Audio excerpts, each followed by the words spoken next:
Hello friends, नमस्कार and welcome back. Academic English zone के इस डिजिटल प्लेटफॉर्म पे मैं सुरेंद्र कुमार एक बार फिर से आप सभी का हार्दिक स्वागत अभिवादन करता हूं। फ्रेंड्स, हम लोग आपके लिए कुछ यूजफुल टॉपिक्स की क्लासेस लेके आ रहे हैं और अभी हम इस सीक्वेंस में फिगर्स ऑफ स्पीच को कवर कर रहे हैं। आई होप जितनी भी क्लासेस अभी तक हुई हैं आप लोगों ने अच्छे से उन क्लासेस को ली होगी और बहुत कुछ सीखा होगा।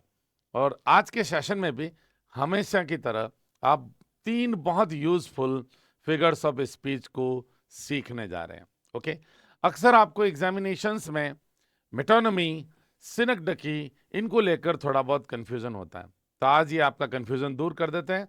सबसे पहले हम लोग स्टडी करेंगे मेटोनमी जो है उसके बारे में बात करेंगे।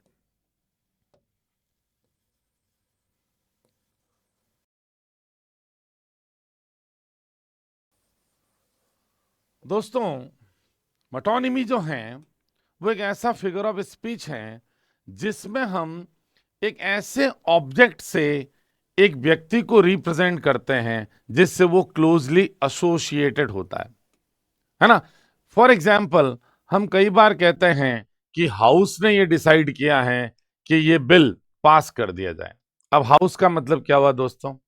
ऑब्वियसली हाउस का मतलब पार्लियामेंट के मेंबर्स हो गए। लेकिन जैसे ही हम शब्द हाउस का यूज करते हैं हमारे दिमाग में आ जाता है कि जो मेंबर्स ऑफ पार्लियामेंट हैं उन लोगों ने इस बिल को पास कर दिया। उसी तरह से हम कहते हैं कि व्हाइट हाउस ने अनाउंस किया है। अब व्हाइट हाउस सीधी सी बात है, सीधा यूएस प्रेसिडेंट की तरफ आपको ले जाता है। तो अगर कोई व्यक्ति किसी वस्तु से क्लोजली एसोसिएटेड होता है और हम व्यक्ति की बात जिस वस्तु से वो क्लोजली एसोसिएटेड हैं उसके थ्रू करें तो इसको हम मेटोनमी का एग्जाम्पल मानेंगे। देखिए मेटोनमी है क्या, नजर डालते हैं, इसको डिफाइन करने की कोशिश करते हैं। In metonymy an object is designated by the name of something. देखो, किसी चीज का नाम लेकर एक ऑब्जेक्ट को डेजिग्नेट किया जाता है, उसका किसी वस्तु का नाम लेके, which is generally associated with it, जिससे ये आमतौर पर संबंधित होता है। एग्जाम्पल्स के थ्रू बातें अच्छे से समझ में आती हैं, तो कुछ एग्जाम्पल्स देखिए, आराम से आपको समझ में आ जाएगा। देखिए, जैसा कि मैंने अभी आपको बताया, जब हम बात करते हैं द व्हाइट हाउस तो सिंपली वो यूएस प्रेसिडेंट को रिफर करता है। तो अगर आप यूएस प्रेसिडेंट वर्ड यूज कर रहे हैं खुद तो वो तो सामान्य यूज हुआ, उसमें तो कोई फिगर ऑफ स्पीच छुपा हुआ है नहीं। लेकिन अगर आप द व्हाइट हाउस कह के यूएस प्रेसिडेंट को रेफर कर रहे हो तो वो मेटोनमी का ही एग्जाम्पल है। दूसरा देखिए, द क्राउन। अब अक्सर आप देखिए ताज जो होता है, मुकुट, वो राजा पहनते हैं। तो किंग वर्ड तो एक ऑर्डिनरी यूज हुआ राजा को बताने के लिए, लेकिन आपने अगर द क्राउन वर्ड यूज करके राजा की बात की तो वो मेटोनमी का एग्जाम्पल है। ओके, उसी तरह से the house for the members of Lok Sabha, उसके लिए हम हाउस वर्ड का यूज करते हैं। ठीक उसी तरह से अब देखो यहां पे कौन सी मेटोनमी छुपी है। मैंने जानबूझ के ब्रैकेट में कुछ नहीं लिखा है, आपने 3 चीजें जो मैंने एक्सप्लेन की वो अच्छे से समझ ली। अब आइडिया लगाइए यहां पे क्या किस तरह से मेटोनमी छुपी हुई है। देखो, एक फ्रेज है from the cradle to the grave. अब क्रेडल से ग्रेव तक, तो देखो क्रेडल क्या बताता भाई? इन्फेंसी को बताता है, यानी जो मनुष्य के पैदा होने का एक एज होता है वो है क्रेडल, यानी जन्म। यहां पे बर्थ को रिप्रेजेंट कर रहा है, क्योंकि जन्म के समय बच्चे का जो एसोसिएशन होता है वो पालने से होता है। क्रेडल पालने को कहता है, जिसमें वो झूलता है सोते समय, वो क्रेडल है। और द ग्रेव, देखो अंतिम यात्रा के बाद आदमी कहां पहुंच जाता है? ग्रेव में पहुंच जाता है। तो जन्म से मृत्यु तक ग्रेव यहां रेफर कर रहा है डेथ को और क्रेडल यहां रेफर कर रहा है जन्म को, तो हो गया मेटोनमी का एग्जाम्पल। ठीक है, यानी बचपन से बुढ़ापे तक कह दो या बचपन से जीवन की अंतिम अवस्था तक, ये मेटोनमी की तरफ ले जा रहा। उसी तरह से ये बहुत पॉपुलर एक लाइन है, लिटरेचर जो भी पढ़ते हैं, थोड़ा बहुत भी पढ़ते हैं, या मैं तो कहता हूं लिटरेचर नहीं भी पढ़ें, आम जो इंग्लिश है, जनरल इंग्लिश, उसमें भी आपको ये चीज मिलेगी, the pen is mightier than sword. कलम तलवार से ज्यादा ताकतवर होती है। ठीक है, तो कलम किसको रिप्रेजेंट कर रहा है भाई? राइटर्स को, है ना। जो राइटर्स होते हैं, चाहे वो जर्नलिस्ट हो, चाहे वो पॉइट्स हो, चाहे वो एसेइस्ट हो, यानी जो साहित्यकार लोग होते हैं वो ज्यादा पावरफुल बताए गए हैं। किससे? सॉर्ड से। किससे? वॉरियर्स, जो वॉर मॉन्गर्स हैं, युद्ध के सौदागर हैं, जो आप कह दो जिनका काम सेनाओं में लड़ना है, उनसे ज्यादा शक्तिशाली किसको बताया गया? पेन को। तो पेन किससे एसोसिएटेड है? राइटर्स से। यानी राइटर्स ज्यादा पावरफुल होते हैं योद्धाओं से। सॉर्ड किसको रिप्रेजेंट कर रहा है? वॉरियर्स को। तो यहां पे सॉर्ड है वो मेटोनमी का एग्जाम्पल है, और पेन है वो भी मेटोनमी का एग्जाम्पल है। अगला देखें, वी आर रीडिंग मिल्टन। ये परीक्षा के लिए इंपॉर्टेंट है दोस्तों। कई बार हम एक राइटर के वर्क को उस राइटर से एसोसिएट करके ही देखते हैं। जैसे आप मिल्टन को पढ़ रहे हैं, यानी मिल्टन तो व्यक्ति, उसको क्या पढ़ेंगे? यानी मिल्टन का वर्क पढ़ रहे हैं, उसका लिटरेरी वर्क पढ़ रहे हैं। लेकिन अगर आपने लिटरेरी वर्क के लिए, वो लिटरेरी वर्क किससे एसोसिएटेड है भाई? मिल्टन से। तो किसी राइटर का नाम जब आप यूज कर लें, जैसे फॉर एग्जाम्पल मैंने कहा I am reading Shakespeare these days, मैं इन दिनों शेक्सपियर को पढ़ रहा हूं, तो शेक्सपियर तो व्यक्ति है, पढ़ने की चीज थोड़ी है। शेक्सपियर वर्ड उसके वर्क को रिफर कर रहा है। तो ऐसे एग्जाम्पल्स भी याद रखिएगा, मेटोनॉमी में आते हैं। ओके, अगला देखें, the whole city welcome the victorious general. पूरे शहर ने जो विजयी जनरल था उसको वेलकम किया। अब देखिए, शहर किससे जुड़ा होता है? सिटीजन्स से, पब्लिक से, जो वहां रहती है। शहर तो खुद ब खुद स्वागत करने उमड़ा नहीं ना, उमड़े तो लोग हैं। तो उस सिटी के जो सिटीजन्स हैं या पीपल हैं, उनको रिफर करने के लिए हमने वर्ड यूज किया सिटी। तो ये भी किसका उदाहरण हुआ दोस्तों? बिल्कुल मेटोनॉमी का हुआ। तो कुछ क्लियर हुआ? मेटोनॉमी में हम एक ऐसा शब्द यूज करते हैं जो किसी अन्य व्यक्ति से या किसी संस्था से एसोसिएटेड है। क्लियर? तो आई होप ये एग्जांपल्स खूब है मेटोनॉमी को समझने के लिए। अब अक्सर हम लोग मेटोनॉमी और सिनकडकी, इन दो चीजों को लेकर कंफ्यूज होते हैं। तो पहले सिनकडकी भी समझ लेते हैं। देखो, सिनकडकी में क्या होता है, हमेशा ध्यान रखें कि सिनकडकी में एक पार्ट से होल या होल से पार्ट को रिप्रेजेंट किया जाता है। ठीक है, अपन कई बार कहते हैं ना, all eyes were watching him, सारी निगाहें, सभी की नजरें उसे देख रही थी। तो नजरें नहीं देख रही थी, वो लोग देख रहे थे। आईज जो हैं ह्यूमन बीइंग्स का एक पार्ट है।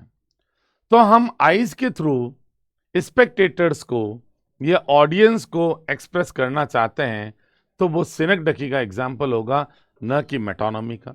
उदाहरण के लिए मैंने पूछा वेयर आर माई व्हील्स, अब मेरे पहिए कहाँ हैं? अब अक्सर व्हील्स शब्द एक ऐसा सिनकडकी है जिससे हम कार को रिप्रेजेंट करते हैं। आप याद रखिए कि कार का पार्ट होता है व्हील्स, समझ रहे हैं ना बात? तो ये भी सिनकडकी का एग्जाम्पल है। तो जब मान लो गिव मी योर हैंड, यानी मैं मदद मांग रहा हूं, तो हैंड शब्द एक व्यक्ति का पार्ट है, तो ये सिनकडकी का एग्जाम्पल होगा।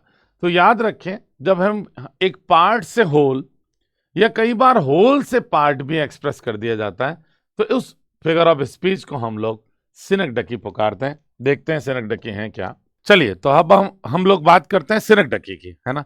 तो मेटोनॉमी और सिनकडकी में मेजर डिफरेंस आपको क्या पता चलता है? देखो, सिनकडकी में क्या होता है कि हम एक पार्ट से होल को रिप्रेजेंट करते हैं या फिर होल से एक पार्ट को रिप्रेजेंट करते हैं। मेटोनॉमी में मामला एसोसिएशन का है। मेटोनॉमी में पार्ट नहीं बनता है।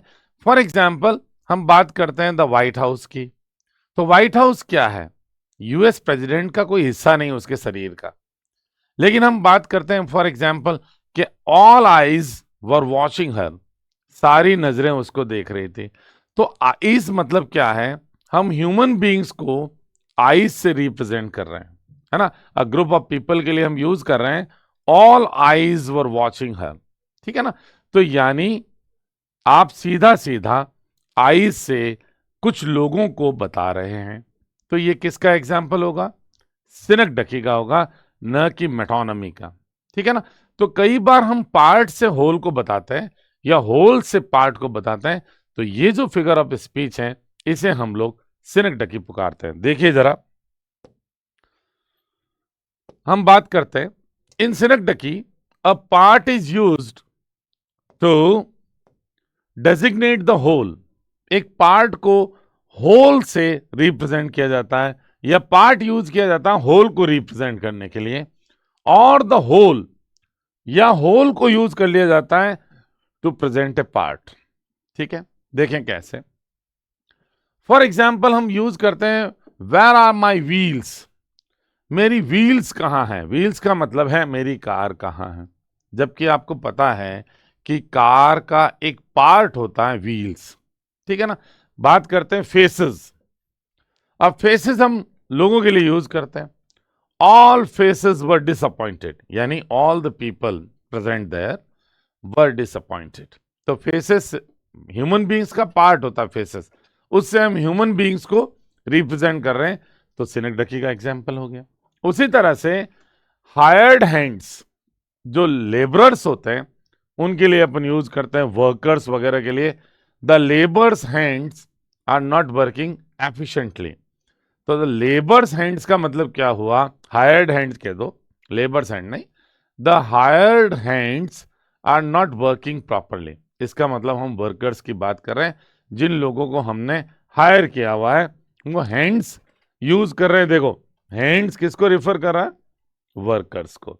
उसी तरह से ऑल हैंड्स ऑन डेक, अक्सर जो क्रू मेंबर्स होते हैं शिप पे, उनके लिए अपन यूज करते हैं, क्रू मेंबर्स के लिए all hands on deck.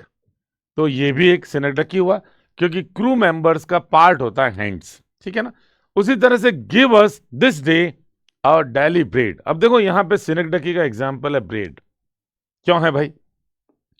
Bread मील का एक पार्ट है। ऐसा तो नहीं है कि हम खाली ब्रेड ही खाएंगे, है ना, सूखी सूखी ब्रेड। ब्रेड क्या है? आपके मील का एक पार्ट होता है, और केवल एक ब्रेड से आप मील की बात करें, भोजन की, तो इसका मतलब है ये सिनेक्डकी का एग्जाम्पल है दोस्तों। क्लियर? उसी तरह से uneasy lies the head that wears the crown.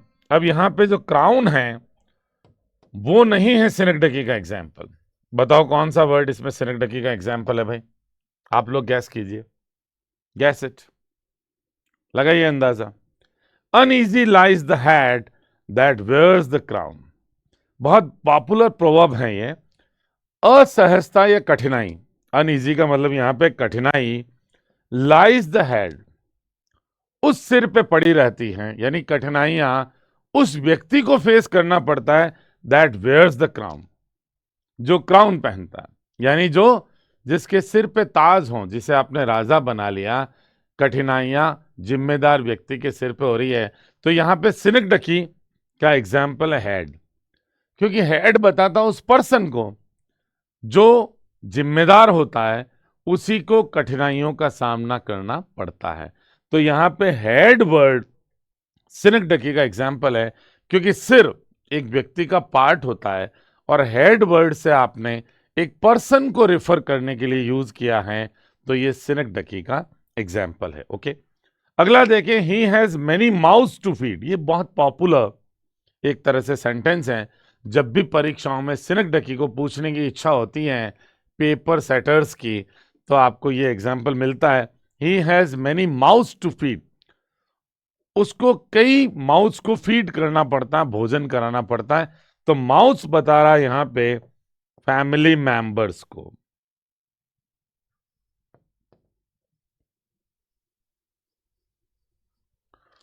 और फैमिली मेंबर्स का एक पार्ट होता है माउथ, ये वाला, फेस नहीं, माउथ। तो माउथ से आप फैमिली मेंबर्स को रेफर कर रहे हो, तो ये एग्जाम्पल सिनेक्डकी का है। कुल मिला के देखें तो सिनेक्डकी और मेटोनिमी में डिफरेंस सिर्फ ये है कि सिनेक्डकी में आप एक पार्ट से किसकी बात करते हो? होल की। एक संपूर्ण संज्ञा की बात नहीं करके, जैसे मैं ह्यूमन बीइंग हूं लेकिन आप मुझे आईज से, हैंड से, हेड से अगर रेफर करना चाह रहे हो तो ये सिनेक्डकी का एग्जाम्पल है।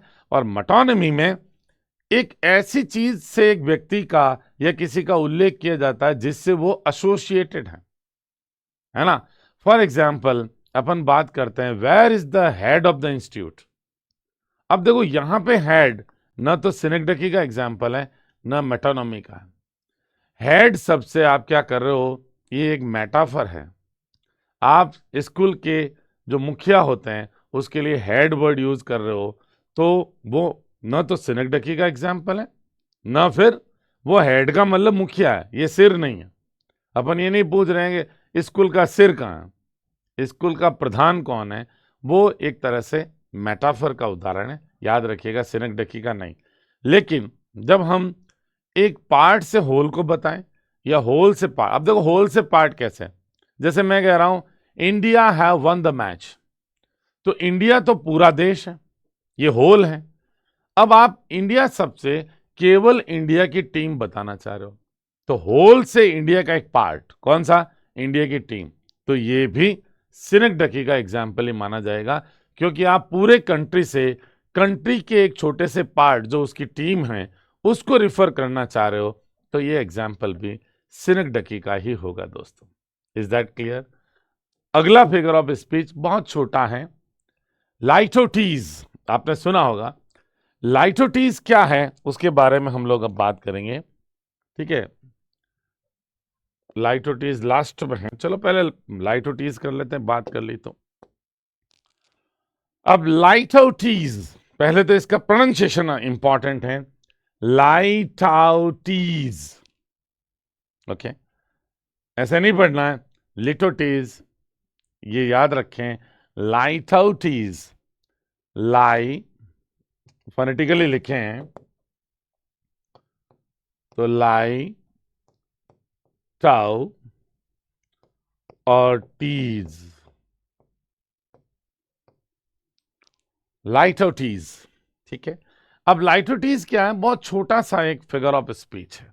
इसमें क्या होता है कि हम अफर्मेटिव बात को नेगेटिव मैनर में कहते हैं, अफर्मेटिव बात को नेगेटिव मैनर में कहते हैं, एक अंडरस्टेटमेंट करते हैं जबकि वो चीज वाकई में पॉजिटिव सेंस देती है ना।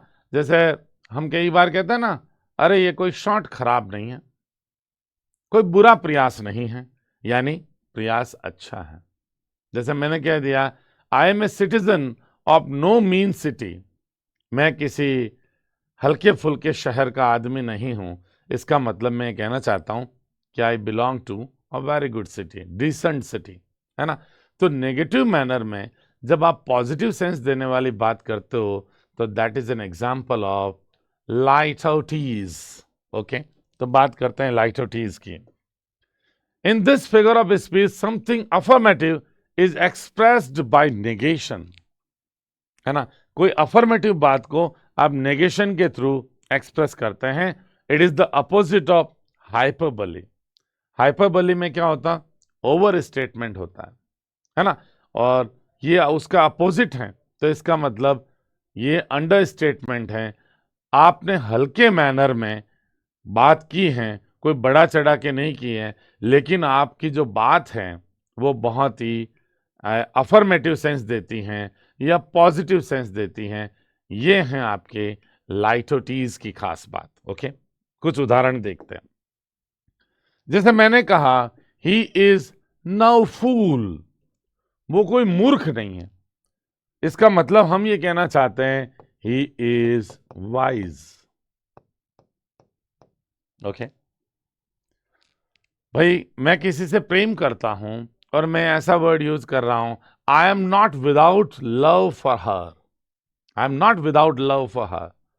अब मैं उसके प्रति विदाउट लव नहीं हूं, इसका मतलब है I love her, okay.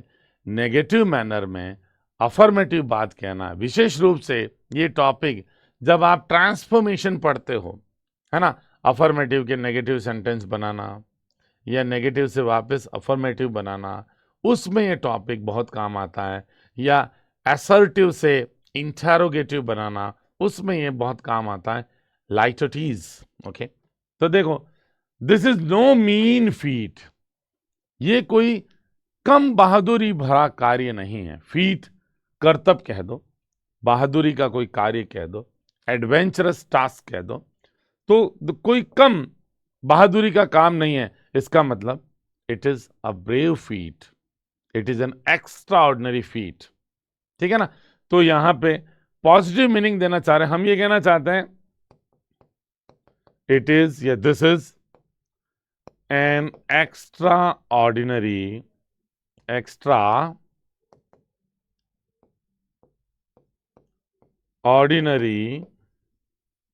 Feet. ये एक असाधारण कार्य है। अगर कोई हल्का फुल्का काम नहीं है, इसका मतलब असाधारण काम है। अगला देखें, I am a citizen of no mean city. जैसे मैंने अभी बताया था कि मैं कोई कम महत्व का शहर या कोई हल्के फुल्के शहर का सिटीजन नहीं हूं। इसका मतलब मैं काफी इंपॉर्टेंट सिटी या जो शहर अपना सिग्निफिकेंस रखता है उसका सिटीजन हूं। Okay, you won't be sorry to know it, आप इसे जानकर आपको खेद नहीं होगा, यानी आप खुश होंगे, आपको सॉरी होने जैसी कोई बात नहीं मिलेगी। तो मैं कहना चाहता हूं you will be pleased to know it, आप इसे जानकर खुश होंगे। और उसको मैंने नेगेटिव मैनर में कहा, you won't be sorry to know it, तो ये क्या हो गया? लाइट आउटीज हो गया दोस्तों। ओके, अगला देखें, I am not a little tired, मैं कोई कम थका हुआ नहीं हूं। It means I am much tired. अब यहां नॉट अ लिटिल सेंस पैदा कर रहा मच कर, तो एग्जाम्पल का हो गया, लाइट आउटीज का हो गया। ओके, तो आप समझ चुके हैं मेटोनमी क्या है, सिनेक्डकी क्या है और लाइट आउटीज क्या है, तीनों आप समझ चुके हैं। एक और फिगर ऑफ स्पीच की हम बात करेंगे, ट्रांसफर्ड एपिथेट। अब ये क्या है दोस्तों? देखो, एपिथेट क्या है, सबसे पहले ये समझिए। बात करते हैं ट्रांसफर्ड एपिथेट की। ओके,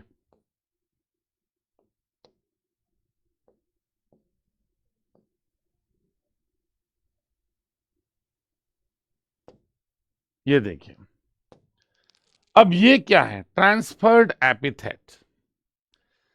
सबसे पहले इंपॉर्टेंट है हम ये जानें कि एपिथेट क्या है। एपिथेट हम कहते हैं एक ऐसा शब्द या एक वाक्यांश, phrase, a word or a phrase that is used to describe someone's or something's quality, किसी का गुण बताना, एक तरह से विशेषता बताने वाला शब्द एडजेक्टिव हो सकता है या एडजेक्टिव फ्रेज हो सकती है, उसे हम कहते हैं एपिथेट। ओके, अब मान लीजिए विशेषता तो मेरी है और वो विशेषता मैं मेरे फोन की विशेषता दे रहा हूं, बता उसको ऐसे रहा हूं जैसे मैं विशेष नहीं हूं, मेरा विशेषण मेरे फोन को दे दिया गया, तो ये क्या हुआ? ट्रांसफर हो गया एपिथेट। विशेषण जो मुझे जाना चाहिए वो मेरे फोन को चला गया, है ना? जैसे थका हुआ है आदमी और मैं बता रहा हूं थके हुए रास्ते पर, आपने सुना होगा, बहुत पॉपुलर है, the ploughman homeward plods his weary way, ये बहुत पॉपुलर है। जब भी परीक्षाओं में ट्रांसफर्ड एपिथेट पूछा जाता है, अमूमन आपको ये वाक्य मिलता है, the ploughman homeward plods his weary way. ये उदाहरण है सबसे बड़ा ट्रांसफर्ड एपिथेट का। ये जो वेरी है, थका हुआ, है ना, वो है कौन? बेसिकली प्लोमैन है। अब इस प्लोमैन को तो वेरी हमने बताया नहीं, टायर्ड बताया नहीं, रास्ते को हमने क्या बता दिया? थका हुआ बता दिया। तो ये जो विशेषण जो प्लोमैन का होना चाहिए वो किसको चला गया? वे, रास्ता। रास्ता थका हुआ नहीं है, प्लोमैन थका हुआ है। ठीक है, उसी तरह से देखो क्या कह रहे हैं, सबसे पहले देख लेते हैं ये कह क्या रहा है, उसके बाद आपको बेटर समझ में आएगा। In this figure of speech an epithet is transferred from its proper word to another. एक विशेषण या एडजेक्टिव फ्रेज कह दीजिए जो इसके एक्चुअल जिस नाउन को जाना चाहिए उससे ट्रांसफर कर दी जाती है अनादर किसी अन्य नाउन पे, वो ट्रांसफर्ड एपिथेट का एग्जाम्पल माना जाता है। देखें, द नर्वस मॉर्निंग। अब देखो, मॉर्निंग नर्वस होती है क्या? मॉर्निंग तो हमेशा वाली है, वही सूर्य उगा मॉर्निंग हो गई। नर्वस लोग होते हैं, लेकिन यहां पे नर्वस जो एडजेक्टिव हैं किसको दे दिया गया? मॉर्निंग को। तो यानी नर्वस तो लोग होंगे। The nervous morning had no bird singing. Birds कोई सिंगिंग कर नहीं रहे थे नर्वस मॉर्निंग को। अब भाई मॉर्निंग नर्वस नहीं होती है, ह्यूमन बींग्स नर्वस होते हैं। तो ये जो आपका एडजेक्टिव है जिसे हम बोलेंगे एपिथेट, ये ट्रांसफर हो गया ऐसे नाउन को जिससे बिलोंग नहीं करता। ओके, अगला देखें, he has passed, he has passed a sleepless night. उसने बिना नींद की रात गुजारी है। अब बताओ, नाइट स्लीपलेस होती है क्या? एक्चुअली ह्यूमन बीइंग स्लीपलेस होता है अगर वो सोता नहीं है तो। हमने यहां पे नाइट, जो नहीं सोने वाली रात, ये जो नाउन है एक्चुअली उसके लिए ये एडजेक्टिव यूज नहीं करना चाहिए। लेकिन हमने एक पर्सन का स्लीपलेस तो ही रहा, ही ने नींद नहीं ली, लेकिन हमने स्लीपलेस किसको बताया? नाइट को। तो ये जो स्लीपलेस एपिथेट हैं या एडजेक्टिव हैं, किसको चला गया? नाइट को चला गया। तो ये ट्रांसफर्ड एपिथेट हो गया। क्लियर? अगला देखें, he pointed an angry finger at me. उसने मेरी और एक क्रोध भरी उंगली की। बताओ, उंगली में क्रोध होता है कि आदमी में क्रोध होता है? होना तो ये चाहिए। He pointed his finger angrily at me. अगर मैं एंग्रीली करूं तो पॉइंट करने का मैनर एंग्री था, वो एडवर्ब बन गया, है ना? एंग्रीली एट मी, लेकिन हमने फिंगर को ही एंग्री बता दिया। एक्चुअल में एंग्री ही था। He was angry and he pointed a finger at मी। तब तो हम मानते कि ही वॉज एंग्री, तो एंग्री शब्द ही को ही अपन असाइन कर रहे हैं, सौंप रहे हैं, तब तो मामला ठीक था। लेकिन हमने फिंगर को ही एंग्री बता दिया, तो ये जो एपिथेट है ये गलत नाउन को चला गया, ट्रांसफर कर दिया गया। उसी तरह से अभी आपको मैंने बताया, the ploughman homeward plods his weary way. ये बहुत पॉपुलर ट्रांसफर्ड एपिथेट, जहां भी पूछा जाता है ये सेंटेंस अक्सर आपको मिलता है। ओके, इसमें थका हुआ और मार्ग, मार्ग थका हुआ नहीं है, वो प्लॉमैन थका हुआ था। तो ये जो एपिथेट जो बेसिकली प्लोमैन को जाना चाहिए, ये वे को जा रहा है, इसलिए ये एपिथेट का क्या हो गया? ट्रांसफर हो गया। बाकी कुछ ट्रांसफर्ड एपिथेट में कुछ खास बात है नहीं। आप समझ लीजिए, एक विशेषण जो जिस नाउन को जाना चाहिए उस नाउन को नहीं जाके किसी अन्य नाउन को सौंप दिया जाए, है ना? देखो, रिटोरिकल इफेक्ट लाने के लिए ऐसे फिगरेटिव लैंग्वेज का पार्ट होता है ये भी। तो ये फिगर ऑफ स्पीच में ऐसी चीजें चलती रहती है। आप कृपया ये नहीं पूछेंगे ऐसा क्यों किया गुरुजी। राइटिंग को स्टाइलिश बनाने के लिए राइटर्स तरह तरह के आविष्कार करते हैं, इन्वेंशंस करते हैं, इनोवेशंस करते हैं, तो उसका ही एक पार्ट है। यही लिटरेचर की ब्यूटी को बढ़ाते हैं। ओके, तो हमने फिगर्स ऑफ स्पीच बिल्कुल कंप्लीट कर लिए हैं, और मैं एक एक्सरसाइज भी आपके बीच में लेके आने वाला हूं। आई होप उसके लिए भी आप अच्छे से तैयार रहेंगे। ठीक है, बड़े लगन से आप लोग क्लासेस ले रहे हैं, उसके लिए आपका बहुत बहुत शुक्रिया। आपके जो कमेंट्स हैं वो डेफिनेटली मेरा मनोबल बढ़ाते हैं दोस्तों। तो कमेंट करने से हिचकिचाएं नहीं। आपको कुछ भी कमी लगती है तो उसे भी आप अपने कमेंट्स में सामने लाएं। केवल तारीफें सुनने से कुछ होता नहीं है। हर ह्यूमन बीइंग में कुछ ना कुछ कमियां होती हैं, वो भी आप लोग अगर बताएंगे तो मुझे अच्छा लगेगा। बात रेगुलरिटी की है तो हम कोशिश कर रहे हैं कि आप तक रेगुलर पहुंचे, और आप देख रहे होंगे कि इन दिनों हमने क्लासेस की फ्रीक्वेंसी बढ़ा दी है, और कोशिश करेंगे कि आपके ग्रामर के सारे यूजफुल टॉपिक्स भी जल्दी ही मैं आपके बीच में लेके आने वाला हूं।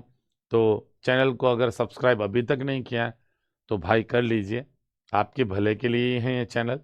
ठीक है, हाँ, उसमें अगर मेरा भी भला हो जाता है तो सेकेंडरी बात है। प्लस आपके जो फर्स्ट ग्रेड स्कूल लेक्चरर और सेकंड ग्रेड सीनियर टीचर के जो सिलेबस में चेंजेस हुए हैं उसमें कुछ नई चीज़ें ऐड की गई हैं, लिटरेचर का बहुत बड़ा पार्ट नया जोड़ा गया है। हम कोशिश करेंगे कि यूट्यूब पे उनको भी सारी आपके लिए लेके आएँ, चाहे पोएम्स हैं, चाहे प्लेज हैं, उनके बारे में भी इम्पॉर्टेंट एक्सरसाइजेस वगैरह हम लोग कंटिन्यू कोशिश करेंगे कि यूट्यूब पे आपके लिए लेके आएँ। लेकिन आप लाइक करने में अभी भी कंजूसी कर रहे हैं। भाई 1000 लोग अगर देखते हैं और अगर 100 लाइक्स ही आता है तो थोड़ा सा डीमोरलाइज मैं भी वहाँ पे फील करता हूँ। बाकी मैं चीख चीख के नहीं कहूँगा लाइक करो, सब्सक्राइब करो। आपको अगर वजन लगता है कंटेंट में तो प्लीज़ मेरी आपसे हम्बल रिक्वेस्ट है कि लाइक करना भी ना भूलें और सब्सक्राइब करना भी ना भूलें। फिर मिलते हैं आपसे नेक्स्ट क्लास में नेक्स्ट सेशन के साथ। आपके लिए काफ़ी यूजफुल रहेगा वो भी session. Thank you so much for staying with me. Good bye.